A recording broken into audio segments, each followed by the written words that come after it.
Ilang mga tindahan ng bigas dyan sa may San Andres Market sa lungsod ng Maynila, inisyuhan daw ng ano lakay? Akala ko naman, tindahan ng mga school supplies. Ayan. Ito lakay bigas, syempre, malapit bigas. sa, nasa Sikmura ito mismo lakay.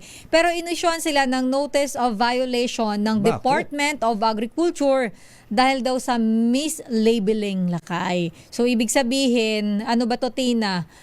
Mas mahal o yung bigas na imported nilalagyan ng presyong, di ba may mga ganun lakay, Ayan, yung binabago nila yung presyohan, pero alamin natin kung ano yung bukabuan ng story yan mula kay RH19. Ano last ko, Tina?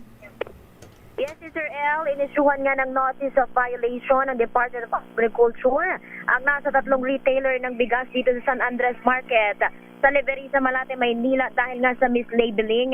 Kasunod ito ng isinagawang inspeksyon ni Department of Agriculture Undersecretary for Rice Industry Development Christopher V. Morales sa mga tindahan ng bigas na nasabing pamilihan ngayong araw bilang bahagi ng nationwide simultaneous market visit ng DA mula ngayong araw June 12 hanggang June 11 kung saan ilang imported rice anya ang nilabelan ng local rice para maibenta ng mas mahal o lagpas sa 50 pesos price cap sa imported na bigas. Isa sa ilalim sa rice analysis ng Bureau of Plant Industry ang mga bigas na nasuri ng opisyal na may posibleng paglabag. Ito'y para ma-verifika ang obserbasyon ni Yusek Morales.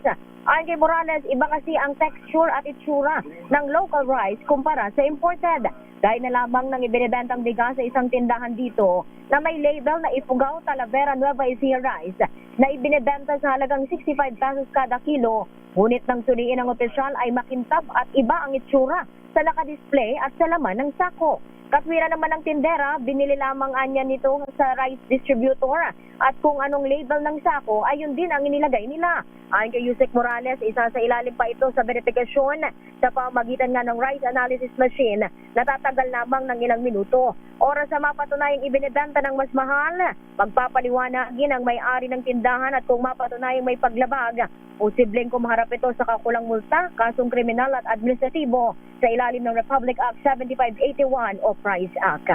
Ito, si RH19 na Nolasco para sa DZRH, una sa Pilipinas, una sa Pilipino. Daming bayan.